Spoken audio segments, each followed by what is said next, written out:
You didn't fail awakening, you just got tired. At some point, no one warns you about this moment.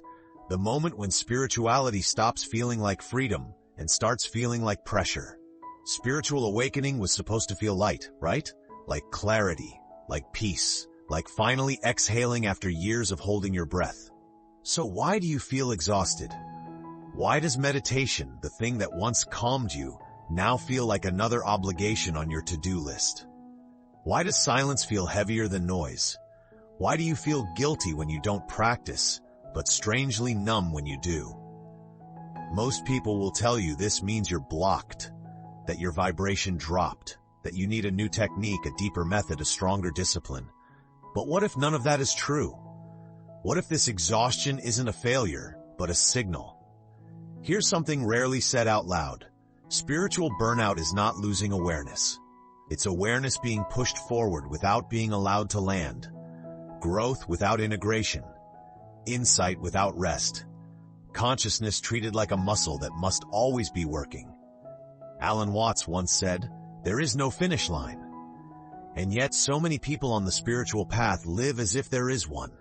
As if one more breakthrough, one more practice, one more realization will finally mean I've arrived. But awakening was never meant to be an endless climb. It was meant to be a rhythm. So if you feel tired, if you secretly want to stop trying to be spiritual for a while, if a part of you just wants to feel human again, this video is not here to fix you. You don't need more practices. You're not lost. And what you're experiencing may not be regression at all. It may be a quieter, deeper, more mature stage of awakening, one that begins not with effort, but with permission. The moment spirituality turns into something you must maintain, it stops being spiritual. At the beginning, awakening doesn't feel like work. It feels like discovery. You stumble into it by accident. A moment of silence hits you unexpectedly. A book opens something you didn't know existed. A conversation changes the way you see yourself forever. There's curiosity, wonder, relief, no pressure, no standards, no scorecard, but slowly, almost without noticing, it changes.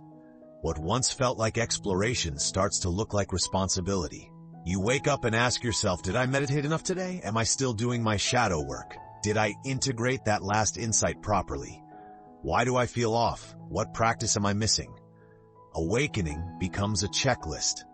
And this is where many people quietly burn out. Especially in Western culture, we've been trained to turn everything into productivity. Work, health, relationships, even healing. So it's no surprise that spirituality gets pulled into the same system. Growth becomes something to optimize. Awareness becomes something to measure. Progress becomes something to prove. How many hours did you meditate this week? How many insights did you have? How many retreats, books, courses have you completed? On the surface, it looks like dedication, but underneath, something subtle is happening. The ego doesn't disappear when you awaken. It adapts. It puts on spiritual clothing and creates a new identity. I am the conscious one. I am doing the work. I am more aware than I used to be. And suddenly, spirituality isn't about presence anymore. It's about performance. You might recognize this in yourself or in people around you. Someone who listens to spiritual podcasts all day, who can explain non-duality, trauma theory, shadow work in perfect language. But when you sit with them, something feels missing. They're informed, but not embodied. Aware but disconnected, insight-rich and emotionally distant. They understand their feelings, but they don't actually feel them. Because awareness, when it's constantly pushed forward, leaves the body behind. This is one of the quiet tragedies of modern spirituality. We mistake constant self-observation for depth. We confuse discipline with wisdom, and we forget that awakening was never meant to replace your humanity. You were never meant to monitor yourself all day. You were never meant to turn consciousness into a full-time job. Awakening is not about becoming someone better. It's about becoming someone more real. And here's the key insight most people miss. When awakening turns into work, exhaustion is not a flaw. It's feedback. It's your system asking for integration, not more effort. And this brings us to the next layer of the problem. Because when growth never pauses, when insight never gets time to land, growth itself starts to become a form of violence. Growth without rest becomes violence. When you hear the word violence, the mind jumps to something extreme. Conflict, force, harm. But the violence we're talking about here is much quieter. It's the kind that happens when you don't allow yourself to stop, when your nervous system never gets to soften, when your emotions are constantly told they should already be healed. This isn't violence against the body, it's violence against your inner rhythm. Spiritual burnout often doesn't come from doing something wrong. It comes from doing something relentlessly, always observing, always processing, always staying conscious. You don't let yourself be confused, you don't let yourself be messy, you don't let yourself fall apart. Instead, you pressure yourself to stay centered, to stay elevated, to stay aware, no matter what. And the nervous system feels this pressure long before the mind admits it. Think about how the body actually grows. At the gym, muscles don't grow when you lift weight. They grow when you rest afterward. The lifting creates stress. The resting allows adaptation. Consciousness works the same way. Insight is the stress. But many people skip the second part. They have realization after realization with no pause in between. They stack awareness on top of awareness, and when exhaustion shows up, they don't listen to it. They override it with spirituality. You might hear thoughts like, this pain is just an illusion, I shouldn't be tired if I'm truly awake. This discomfort is my ego resisting. This is what spiritual bypassing often looks like in real life. Not denial of emotions, but denial of limits. Instead of meeting exhaustion with care, it gets analyzed. Instead of resting, it gets reframed. Instead of slowing down, awareness gets intensified. And this creates a subtle form of nervous system dysregulation. Here's the simple science behind it. Your nervous system isn't designed to be in a state of constant self-monitoring. Over-awareness, especially when paired with pressure, keeps the system alert, hypervigilant, overactivated. Even if your thoughts sound calm, your body is still bracing. That's why some people can understand their trauma perfectly, yet still feel tense, numb, or detached. Awareness without rest doesn't settle the system, it overstimulates it, and eventually the system pushes back through fatigue, through emotional flatness, through a quiet resistance to doing the work. This isn't regression. It's intelligence. Sometimes exhaustion is not weakness trying to stop you. It's wisdom trying to slow you down. Because growth that never pauses stops being growth, it becomes force. And when awakening is driven by force, something essential gets lost. Which raises an uncomfortable question. One most spiritual spaces avoid. What if the problem isn't that you're not awakened enough, but that you were never meant to stay awake all the time? That question takes us into the next layer. Because one of the deepest myths in spirituality is the idea of permanent awakening. You weren't meant to stay awake forever. This idea can feel almost uncomfortable to hear, because somewhere along the path, many of us absorbed a quiet belief that awakening is something you reach and then maintain. That once you see, you're supposed to stay there, clear, aware, elevated all the time. Alan Watts cut straight through this illusion when he said, "There is no finish line." And yet modern spirituality often behaves as if there is one. A final state, a stable plateau, a permanent upgrade to consciousness. This is the myth that quietly burns people out. The belief that enlightenment means a constant high level of awareness, that confusion is failure, that rest is falling asleep, that ordinariness is regression. But human consciousness was never designed to function that way. Here's a simple comparison that makes this clear. Think about coffee and sleep. Coffee keeps you alert, focused, sharp. It's useful, powerful, sometimes necessary. But imagine trying to live on coffee alone. No sleep, no downtime, no letting go. Eventually your body doesn't become more productive. It becomes exhausted, jittery, fragile. Awareness works the same way. Awareness is like caffeine. It sharpens perception. It wakes things up. Integration is sleep.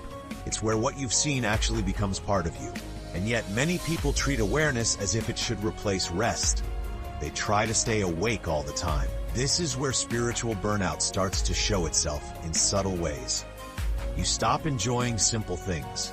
A walk feels pointless unless it's mindful. Music becomes something to analyze instead of feel.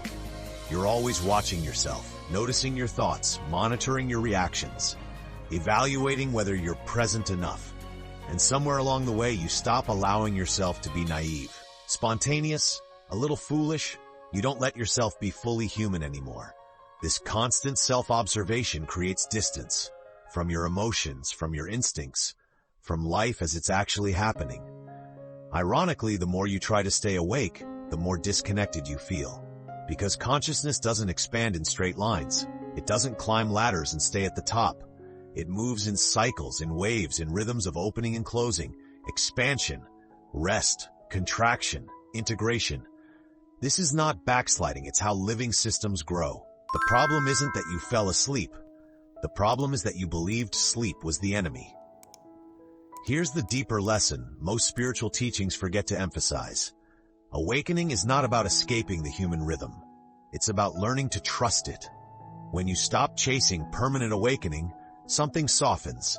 You give yourself permission to come down, to be ordinary, to let awareness breathe. And when that permission appears, something unexpected happens. You realize you don't actually need to stay awake all the time, because awakening was never meant to be a state you maintain. It was meant to be something you live.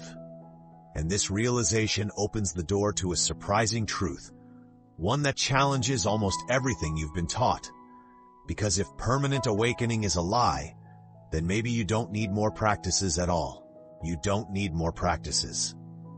For many people on the spiritual path, this sentence can feel almost threatening, because practices became the structure, the safety net, the proof that you're still doing it right. Meditation, breath work, shadow work, inner child work, somatic release, integration rituals layered on top of integration rituals. And to be clear, none of these are wrong, but there comes a point where adding more practices doesn't bring more peace. It brings more management, more things to remember, more ways to fail, more pressure to stay aligned. This is where the path quietly turns against itself. Because what your system may need at this stage isn't another method. It's permission to return to ordinary life, not as an escape, but as integration. You don't need more silence. You might need laughter. You don't need deeper inquiry. You might need play. You don't need to optimize your awareness. You might need boredom, the kind of boredom where nothing is being learned, nothing is being processed, nothing is being improved. Just life, happening. Integration doesn't look like a ceremony. It looks like doing laundry without turning it into a mindfulness exercise. It looks like walking without tracking your breath. It looks like watching a dumb show at the end of the day and letting your mind relax. It looks like laughing without analyzing why it feels good. It looks like being messy, contradictory, imperfect. And this is where many people panic, because somewhere along the way, they learn to believe that ordinary means unconscious, that if you're not actively practicing, you're regressing, that ease equals avoidance. But this belief is another form of ego, just a quieter one. The ego loves effort, it loves improvement, it loves being on the path. What it hates is ordinariness. Because ordinariness can't be measured, it can't be performed, it can't be used to define an identity. That's why integration looks boring to the ego. There's no badge for it, no insight to post, no moment where you can say this is it. And yet this is where awakening actually settles, when awareness no longer needs to announce itself, when presence doesn't require effort, when you stop asking, am I doing this right? And start trusting that life itself knows how to digest what you've seen. Here's the quiet truth many spiritual spaces overlook. Practices wake you up. Life integrates you. And if you're exhausted, it may not mean you need something new. It may mean you need to stop trying to improve what's already unfolding. Integration looks ordinary. That's why ego hates it. But this raises an important question. If integration is this subtle, if rest and ordinariness are part of the path, how do you know you're not just avoiding growth? That's where the final distinction matters. Because rest is not regression, and understanding that difference is essential. Rest is not falling asleep. It's letting life digest you. For many people on the spiritual path, rest feels suspicious, almost dangerous, because rest is often confused with avoidance, with numbing out, with going backward. So when exhaustion shows up, the instinct is to override it, to stay alert, to stay on. But real rest has nothing to do with checking out of life. It's about allowing what you've already seen to actually enter you. Rest is not escape, it's assimilation. Think about how the body works. You can eat the most nutritious meal in the world, but if your body can't digest it, it doesn't nourish you. It just sits there, heavy, uncomfortable, unresolved.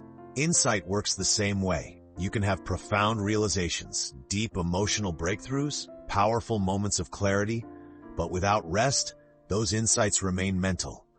They don't become embodied. They don't change how you move, relate, or respond to life. That's why some people understand everything, yet still react the same way under pressure. Embodiment doesn't happen through effort. It happens through rhythm, through cycles of engagement and release, attention and letting go, awareness and rest. This is why slowing down can feel so uncomfortable at first. When you stop analyzing, when you stop asking, what does this mean? You come into direct contact with sensation, with the body, with emotion, with the raw, unfiltered experience of being here. And this is where integration actually occurs. A gentle shift can help at this stage. Ask less, what does this mean? Ask more, how does this feel? Not to fix it, not to understand it, just to let it be felt. Notice how your body responds when you stop monitoring yourself. Notice the subtle relief when you're no longer trying to improve the moment. Notice how presence becomes something that happens to you, instead of something you have to create. This kind of rest doesn't dull awareness, it deepens it. Because wisdom isn't built through constant intensity, it's shaped through rhythm, tension and release, focus and rest, expansion and contraction. When you honor this rhythm, something stabilizes naturally. You don't have to hold awareness anymore. It holds you, and from this place, awakening stops feeling like a task. It becomes a background hum, quiet, supportive, alive. This is why rest is not regression. It's what allows growth to become real. And when you finally stop forcing the path forward, you may discover something unexpected. That the most spiritual thing you can do is to stop trying to be spiritual at all. And that realization brings us to the ending. Not as a conclusion, but as an opening. Sometimes the most spiritual thing is to stop trying to be spiritual. If you've been listening to this with a quiet sense of relief, let me say this clearly. You're not lost. You didn't fall off the path. You didn't miss something everyone else figured out. You're just tired. And that tiredness doesn't mean you failed awakening. It means awakening reached a depth where effort is no longer the answer. So many people mistake exhaustion for a warning sign, as if something went wrong, as if they need to fix themselves, correct their practice, or push harder. But what if your exhaustion isn't a problem at all? What if it's a signal that your system has seen enough for now? A signal that it's time for life to catch up with awareness. A signal that wisdom is asking to move from the mind into the body. You don't need to chase clarity. You don't need to stay on. You don't need to prove anything to yourself or anyone else. Awakening was never meant to pull you away from being human. It was meant to bring you back into life, more gently, more honestly, more fully. So if you find yourself craving simplicity, if you feel drawn to ordinary moments instead of peak experiences, if you want to stop trying and just be for a while, that's not regression. That's integration. Maybe awakening isn't about seeing more. Maybe it's about finally letting yourself rest inside what you already see. And if this resonates, sit with it. You don't have to do anything with it. You don't have to turn it into insight or action. Just notice how it feels to hear that nothing is wrong. Before you go, I'll leave you with one question. Not to answer right away, but to carry with you. What if your exhaustion is not the end of the path, but the place where the path finally becomes livable? Sometimes, the deepest shift doesn't arrive with fireworks. It arrives quietly, the moment you stop trying to wake up and allow yourself to rest.